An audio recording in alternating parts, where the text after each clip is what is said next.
আজকে আমরা সিপিএমের পক্ষ থেকে সিইওর কাছে এসেছিলাম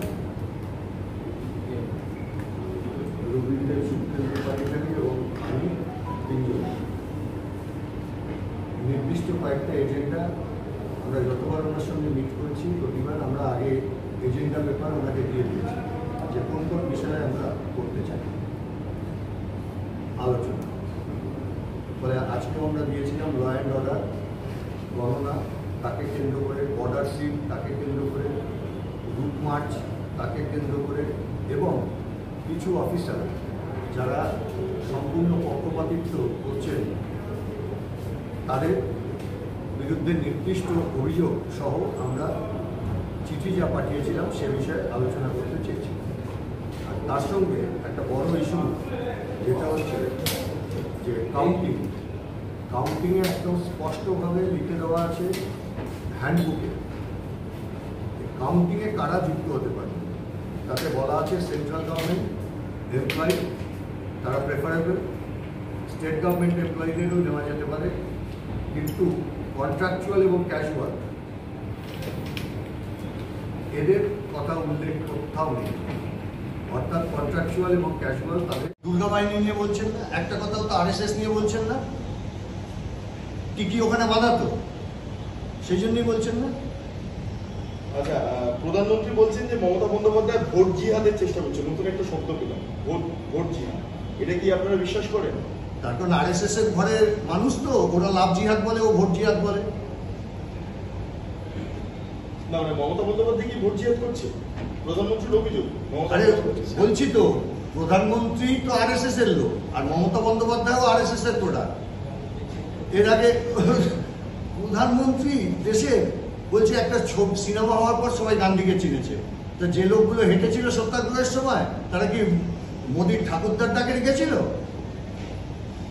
আচ্ছা, অভিজিৎ গঙ্গোপাধ্যায় বলছেন যে অভিষেক বন্দ্যোপাধ্যায় তিনি কয়লা দুর্নীতির সঙ্গে যুক্ত এবং এক্ষেত্রে তাকে ডায়মন্ড হারবার না লড়ে পালিয়ে গেল কেন? এই সিটটা কেন ভাইপোকে ছেড়ে দিল বিজেপি? এই সিটটা ওয়াকওভার দিল কেন ভাইপোকে? এবং মজার ব্যাপার দেখুন, পশ্চিমবাংলার সব কেন্দ্রে নরেন্দ্র মোদী অথবা অমিত শাহ অথবা যোগী যাচ্ছে, শুধু ভাইপোর কেন্দ্রে যাচ্ছে না। কেন গেল না? এরপর সেটিং বুঝতে কোথাও অসুবিধা হয়? এ তো সেটিং না, একদম খোলামেলা বোঝাপড়া। আমাদের সঙ্গে যেরকম চলে চারদ্বীপ আকাশ পথে গেছে যাতে ডায়মন্ড হারবারে পা না ফেলতে হয়। আচ্ছা, অভিজিৎ গঙ্গোপাধ্যায় আরো বলছেন যে পুলিশের পরিবর্তে কেন্দ্রীয় বাহিনীর হাতে অ্যারেস্টের ক্ষমতা দেওয়া উচিত, তাহলে এতদিন ধরে নির্বাচন আরো ভালো হতো। উনি একজন বিচারক ছিলেন, আইন কানুন কিছু জানেন না? আমি তো অবাক হয়ে যাচ্ছি, বিজেপিতে জয়েন করে এত দ্রুত কারোর তো ডেটোরিয়েট করার কথা না। ওই জন্যই কথা আছে না, অসৎ সঙ্গে সর্বনাশ। যার সর্বনাশ হয়েছে তার আরেকটা বিষয়, 2024-এ এই সরকার ভেঙে পড়বে। কোন সরকার? মানে এই তৃণমূল সরকার। আরে ভাঙবে তো আগে মোদীর সরকার, আর 26-এ ভাঙবে তৃণমূলের সরকার।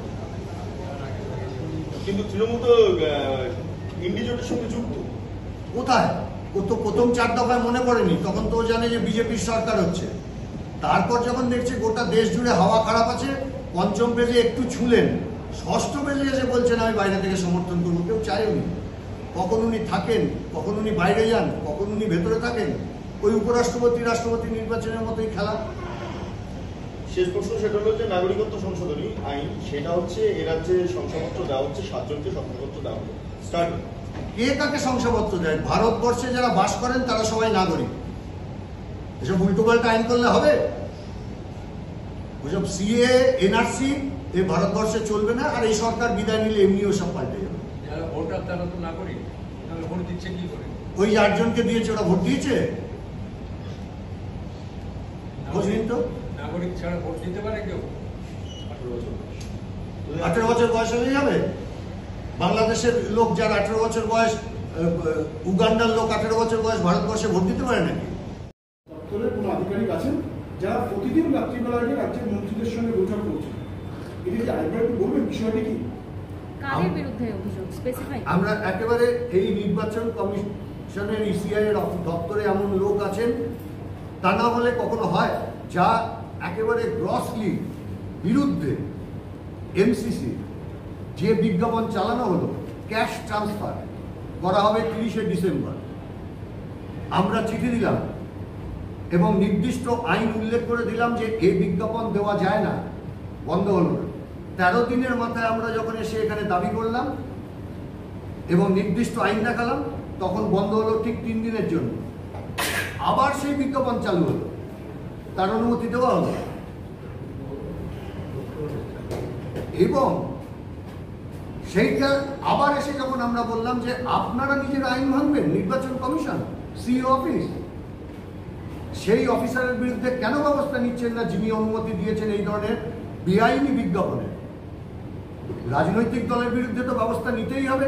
যে অফিসার আপনার এই বেআইনি বিজ্ঞাপন পুনরায় চালু করবার জন্য অনুমতি দিল, তার বিরুদ্ধে ব্যবস্থা নিতে হবে। স্পেসিফিক আমরা বলেছি, কিছু করা হয়নি। তারপর লক্ষ্মীর ভান্ডার করা হয়েছে, যেখানে ক্যাশ ট্রান্সফারের কথা বলা হয়েছে, একেবারে যে আইন বিরুদ্ধ, নির্দিষ্ট আইন উল্লেখ করে আমরা জানিয়েছি।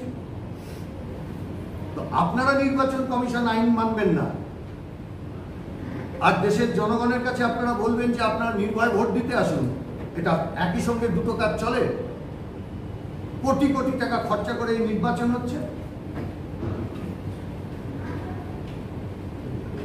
কাউন্টিং এর ক্ষেত্রে আপনি যেটা বললেন শ্রমিক দা, যাদবপুরের ক্ষেত্রে যেটা আপনি বললেন, যাদবপুরের ক্ষেত্রে আপনি যেটা বললেন যে কাউন্টিং এর ক্ষেত্রে একজন অফিসারের জায়গায় কন্ট্রাকচুয়াল একজন না, আমরা এরকম গোটা টালিগঞ্জ এসি, একটা মাত্র এসি কে উদাহরণস্বরূপ দিয়েছি, যেহেতু হি কন্টেস্টেড আস, যে কোথাও কোনো কন্ট্রাকচুয়াল ক্যাজুয়াল নিয়োগ করা হয়নি, সেই জন্য ওরাতে সরকারি যে নির্বাচন কমিশনের অর্ডার, আরোর অর্ডার, এআরওর অর্ডার, টালিগঞ্জের এআরওর অর্ডার একটা দিয়েছে, এরকম আমাদের হাতে আরো অনেকগুলো আছে।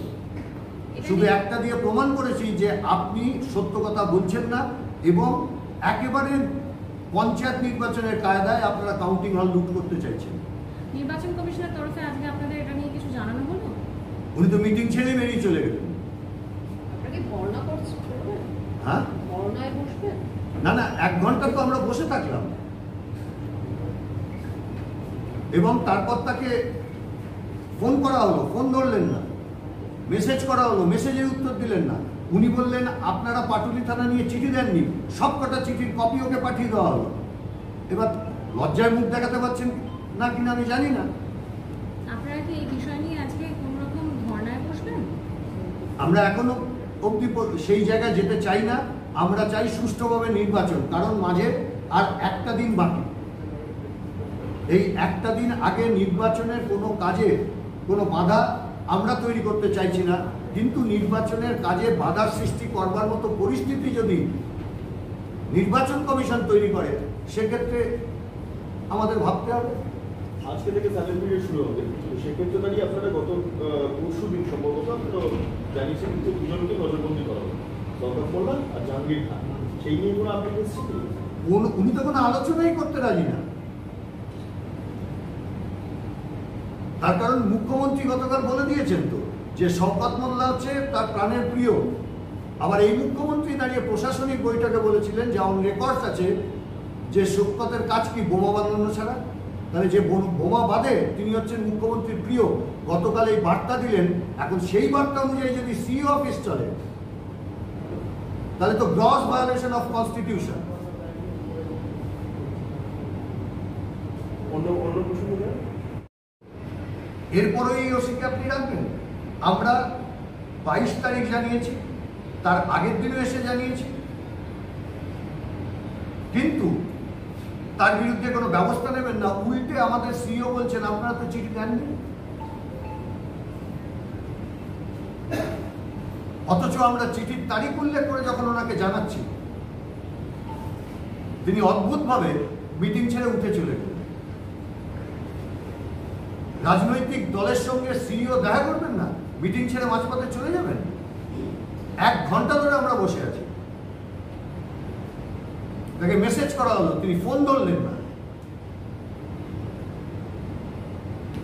এটা তার কনস্টিটিউশনাল ডিউটি। আমরা এখনো আবেদন করব, নির্বাচন কমিশন নিরপেক্ষভাবে কাজ করুন, তার দপ্তর যাতে নিরপেক্ষভাবে কাজ করে। আমাদের সন্দেহ, আমরা যা চিঠি পাঠাচ্ছি নির্বাচন কমিশনারের কাছে, সেই সমস্ত চিঠি সিইওর কাছে পৌঁছচ্ছে না। এই দপ্তরে এমন কিছু লোক আছে যারা সিইওর কাছে আমাদের সব চিঠি পৌঁছে দিচ্ছে না। তার ফলে তার ধারণা হয়েছে আমরা চিঠি দিইনি। যখন আমরা চিঠির কপি সার্ভ করছি তখন তিনি কোনো উত্তর দিতে না পেরে মিটিং থেকে বেরিয়ে চলে যাচ্ছেন।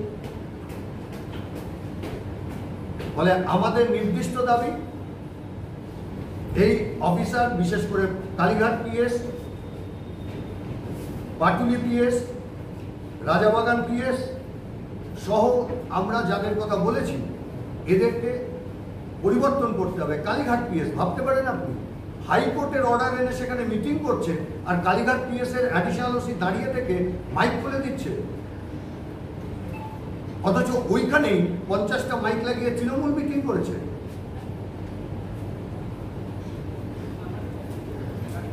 এই ধরনের পক্ষপাতমূলক ঘটনা যা প্রথম দিকের ফেজগুলোতে দেখা যায়নি প্রশাসনের দিক থেকে, এই ষষ্ঠ এবং সপ্তম ফেজে এসে আমরা দেখছি প্রশাসন তার নিরপেক্ষতা বর্জন করছে। ওই অ্যাডমিনিস্ট্রেশন মানে নির্বাচন কমিশনের প্রশাসন, তারা নিরপেক্ষতা বর্জন করছে এবং সরাসরি শাসক দলের হয়ে নামছে। আর অদ্ভুত ব্যাপার, এই ইসিআই সর্বভারতীয় ক্ষেত্রে কার্যত বিজেপি নিয়ন্ত্রিত। এই 9টা আসন যেহেতু তৃণমূলের, সেই জন্যে ইশারা দিয়ে গেছে নির্বাচন কমিশনকে যে এখানে আর তৃণমূলকে ডিস্টার্ব করা যাবে না, ওরা যেরকমভাবে পঞ্চায়েত নির্বাচন করেছে সেরকমভাবে করুক। ফলে বিজেপিও চাইছে না যে নির্বাচন কমিশন নিরপেক্ষ থাকুক, বরঞ্চ তারা চাইছে যাতে নির্বাচন কমিশন তারা তৃণমূলকে সাহায্য করে। এছাড়া এই পরিস্থিতির কোনো ব্যাখ্যা নেই। দীর্ঘদিন ধরে এই সিওর কাছে বিভিন্ন নির্বাচনের সময় আমরা ডেপুটেশনে আছি, গভর্নমেন্টের পক্ষ থেকে, সিপিআইএমের পক্ষ থেকে অনেক সিওকে মিট করেছি, কিন্তু এই ধরনের ঘটনার মুখোমুখি এদিকটি করতে আমরা হই না। কারণ শ্রমিক লাইনে আমরা এসেই এই নোটটা ওনাকে দিই যে আমরা কি বিষয়ে আলোচনা করতে চাই, এই দিই। তারপরে তিনি বলেন হ্যাঁ দেখি বলে একটা কাগজ দিই। কাগজটা হচ্ছে আমাদের ক্যান্ডিডেট সৃজন ভট্টাচার্য আজকে একটা চিঠি পাঠিয়েছে, সেটা অন্য একটা বিষয়, মানে নাম লিখেছিল, সে নামটা কারেক্ট করে ওকে জানাবে, এটাই আমাদের শিক্ষাচার। সেটা ওটা দেখিয়ে তিনি আমাদের যে মূল আলোচ্য বিষয় আজকে তিনি ওটা তখন যে আপনার কাছে তো দিয়েছি আমরা চিঠি, তিনি বলেন না এটাই আমার কাছে চিঠি। কালকে রাতে আমি কথা বলেছি, আজকে অ্যাপয়েন্টমেন্ট করেছি, কালকে রাতে কথা বলেছি, ওনার টাইম অনুসারে আমরা এসেছি, তখনই আমরা জানিয়েছি কী কী বিষয় আমরা কথা বলতে চাই। তখনও তিনি আমাকে একটা কথা বলেছেন এই চিঠি পাইনি, তখন আমি বললাম দেখুন চিঠি আমি নিজে দেখে এসেছি, আমার কাছে কপি আছে, আপনি বলে আরেকটা পাঠাতে হবে, বললাম তা আমি তাহলে দেখে নিচ্ছি মেলটা চেক করছি। কিন্তু তিনি আজকে আসার পর একই কথা বললেন, তিনি চিঠি পাননি। তখন শ্রমিক লাইনে বন্ধু পানিগ্রাহী তারা ওনাকে ডকুমেন্ট দেখার জন্য তৈরি হচ্ছে, তখন তিনি তাদেরকে অসত্য কথা বলেছেন, চাট করেন, তখন তারা প্রতিবাদ করেছে, তিনি সাথে সাথে ওখান থেকে লেগে চলে। তারপরে 1 ঘন্টা আমরা বসে নিলাম, আমি অনেকবার ওনাকে মেসেজ করেছি, ফোন করেছি, ফোন ধরেননি। এটা গিয়ে তারপরে আবার গিয়ে ওদের অফিসের সেক্রেটারিকে, ওনার সেক্রেটারিকে বললাম আমি দেখা করতে চাই, তখন তিনি বললেন না আমি দেখা করতে পারবো না, তিনি অফিসারদের সাথে মিটিং করছেন, পারবেন না। তারপর আমি আবার মেসেজ করলাম তাহলে আমরা চলে যাচ্ছি, আপনি তারা আমাদের যা অসমাপ্ত আলোচনা আপনি সেটা সমাপ্ত করলেন না, আমাদের কিন্তু বিমান থেকেই গেল, আমাদের আলোচনা আমরা চলে যাই। তখন তিনি একটা মেসেজ পাঠিয়েছেন আবার যে আমি আলোচনা করতে রাজি আছি, সেটারও আমরা উত্তর দিলাম কি এখন, তারপরে কোনো উত্তর আসে। স্বাভাবিকভাবে আমরা যেটা শ্রমিক লাইনে বলেছে, আমরা সামনে এই 7ম দফার নির্বাচন 1 তারিখে হচ্ছে, আজকে সন্ধ্যে 6টায় সাইলেন্ট পিরিয়ড শুরু হয়ে যাবে। আমরা এই কারণেই, নাহলে আমরা এখন আমাদের চারিদিক থেকে আমরা পার্টির নেতৃত্বের সাথে কথা বলেছি, চারিদিক থেকে খবর আসছিল এখানে জমায়েত করা, আমরা বলছি না আজকে জমায়েত আমরা করছি না, কারণ এখানে বিক্ষোভ দেখাবো না। আমরা এখনও তার সদিচ্ছার কাছে আমরা আবেদন জানালাম যে আপনি বিষয়গুলি নির্দেশ করার চেষ্টা করুন। সেই না করে যদি গত 15ই এপ্রিল আমরা ফার্স্ট এখানে এসে এই থানার অফিসারদের বিরুদ্ধে অভিযোগ করি, 11 এপ্রিল ঈদের দিনে যে ঘটনা ঘটেছে তার ক্ষেত্রে একটা অসত্য স্টেটমেন্ট দেওয়া হলো। এই মুখ্যমন্ত্রী যে ওখানে এই ঈদের নামাজের জায়গায় রাজনৈতিক প্রচার করেছেন, তিনি একটা উত্তর দিয়ে আমাদের জানিয়ে দিলেন যে না, হয়নি। সেটাও কাউন্টার করে দেখানো হলো, একবারে ভিডিও রেকর্ডিং তাকে দেখানো হলো রেড রোডের মধ্যে, রেড রোডে যা বাঁচানো হয়েছে, তিনি যা বলেছেন সে ভিডিও রেকর্ডিং দিয়েছে। তারপরেও কোনো ব্যবস্থা নেয়নি। আমরা বললাম সেই অফিসার যে আপনাকে মিস ইনফর্ম করেছে অন্তত সিও অফিসকে, তার বিরুদ্ধে ব্যবস্থা নেই, সেটাও নেই। বারবার কালীঘাট থানা প্রথম আমাদের ক্যান্ডিডেটকে, সিপিআইএমের ক্যান্ডিডেটকে বাধা দিল, তারপরে আদালতে গেল, আদালতের রায় অনুসারে মিটিং করলো, সেই মিটিং বাধা দিল। গত 3 দিন আগে আবার মীনাক্ষী মুখার্জিরা গেল, সেখানেও বাধা দিল। সেই অফিসারের বিরুদ্ধে, কালীঘাটের অফিসারের বিরুদ্ধে কোনো ব্যবস্থা নেই। ওনার বলার পর উনি একবার দেখিয়েছিলেন, যেমন বলেছে শ্রমিক দায়রে বললাম আমি চিঠি পাঠিয়েছি। সিও কি কোনো রাজনৈতিক আলোচনা কাজ করছে? এটা পরিষ্কার কথা একটা বলেছেন। আমরা তো এটাই বললাম, এই কথা শ্রমিক ডায়েরি যেদিন আমরা 15 এপ্রিল ফার্স্ট এখানে গেছিলাম, সেই দিনে ওনার কাছে এটাকে আমরা ওনাকে অন্তত আমরা এটা এইভাবেই ওনাকে অভিযুক্ত করিনি, আমরা ওনার কাছে ইনফর্ম করেছিলাম যে আমাদের কাছে খবর আছে তৃণমূল ভবনের নির্দেশটা, এখানে যা যা অভিযোগ করি সেটা আগে চলে যায় তৃণমূল। তারপর এই সম্পর্কে কোনটা হ্যাঁ হবে কোনটা না হবে সেটা ঠিক হবে। সেটা আমরা 15 এপ্রিল ওনাকে বলেছিলাম, কিন্তু এটা আমরা বাইরে বলিনি। আজকে বললাম এই কারণে, যখন তিনি আজকেও যখন আজকে মনে হলো এটা ডেলিভারি এবং লাস্ট স্টেজে, কারণ আজকে আমাদের আরো ভয় হচ্ছে 9টায় 33টা পার্লামেন্ট সেক্রেটারি ইলেকশন হয়ে গেছে, 9টা বাকি আছে। তার চেয়েও বড় কথা হচ্ছে 4 জুন যে কাউন্টিং হবে, আমাদের কাছে সবচেয়ে বড় লেসন হচ্ছে বেঙ্গলে যে পঞ্চায়েত নির্বাচনে যা হয়েছিল, কাউন্টিং এজেন্ট অনেক ভেক অফিসার, ওনাকে ভেক বললেই খেপে যায়। আগের দিন আমাদের শ্রমিক ডায়েরি, আমাদের গণশক্তি পত্রিকার এডিটার, সেই পত্রিকা ছাপা হয়েছিল ভেক অফিসার। তখন দেখালাম যে কীভাবে দেখবেন, গত 2021-এ দেবাঞ্জন বলে একজন যে ফেক অফিসার ছিল, সেই ফেক বলেছেন, কিন্তু তারপরে কোনো ব্যবস্থা নিচ্ছে না। আজও আমাদের কাছে খবর আছে যেটা এখানে বললেন যে যারা স্থায়ী কর্মী নয় তাদের বাইরে সেন্ট্রাল গভর্নমেন্ট, স্টেট গভর্নমেন্ট, শিক্ষক, যাদের নির্বাচনে কর্মী নিয়োগ করা যায়, যারা প্রার্থী হতে পারেন এইসব দিক থেকে যা নিয়মকানুন আছে, তার বাইরে কাউকে নিয়োগ করছে। পঞ্চায়েত নির্বাচনে কাউন্টিংয়ে যিনি অফিসার ছিলেন তাকে সরিয়ে, যে অফিসার নয় তাকে বিডিও এসডিওটা বসিয়ে রেজাল্ট পাল্টেছে। সুতরাং এইবার নির্মলা সীতারমণের স্বামী তিনি তিনি প্রেসে স্টেটমেন্ট দিয়ে একজন তিস্তা শিরোলবাদের কোশ্চেনের উত্তরে তিনি বলেছেন 17C form and 19D form important, কারণ এখন শেষ পর্বে তারা কাউন্টিং রেজাল্ট সেটা বিকৃত করতে পারে, যেটা অতীতে হয়েছে। এমনকি ডোনাল্ড ট্রাম্প তার নির্বাচনের ফলাফল পরাজয় আটকাবার জন্য শেষ পর্যন্ত চেষ্টা করেছেন। তিনি সতর্ক করেছেন, 5 মিনিটের একটা ভিডিও আছে, যে ভিডিওটা এখন সারা পৃথিবীতে চলছে। সুতরাং এরকম একটা জায়গায় শ্রমিক ডায়েরি, সুখেন্দু পানিগ্রাহী প্রতিদিন ওনাকে যা যা অভিযোগ আছে, আমাদের এটাই পদ্ধতি, আমরা এখানে হামলা করতে চাচ্ছি না, আমরা কোনো ঝামেলা করতে চাচ্ছি না, আমরা ডকুমেন্টেড এবং আমাদের প্রতিগুলি কমপ্লেনের নাম্বার আছে, ডেট আছে, সেটাই ওনাকে দেওয়া হয়। তাহলে আপনি সবচেয়ে বড় কথা, যেহেতু আপনার প্রশ্ন করলেন যে তৃণমূলের কাছে চলে যায় মন্ত্রীর কাছে, এটা হচ্ছে আমাদের দুঃখজনক যে একজন সিওর কাছে চিঠি দেওয়া হচ্ছে। আজকাল তো সব রেকর্ডেড, হোয়াটসঅ্যাপে পাঠালো রেকর্ডেড, মেইলে পাঠালো রেকর্ড।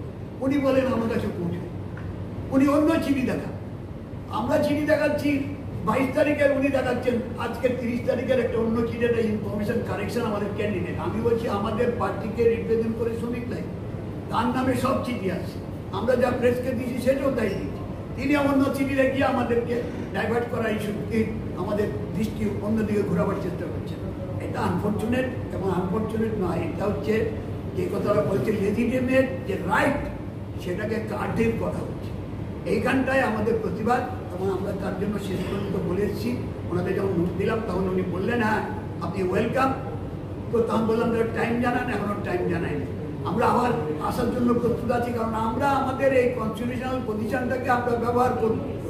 এটা যারা মিসইউজ করার চেষ্টা করছে, যারা দলীয় স্বার্থে ব্যবহার করার চেষ্টা, তারা অপরাধ, তাদের মানুষ বিচার করবে, ইলেকট্রনের বিচার করবে। কিন্তু আমরা ইতিমধ্যে আমরা এটা ওনাকে জানাবার চেষ্টা করেছি যে আমরা সেন্ট্রাল অবজারভেটর মিট করিয়েছি আমাদের ক্যান্ডিডেটকে নিয়ে।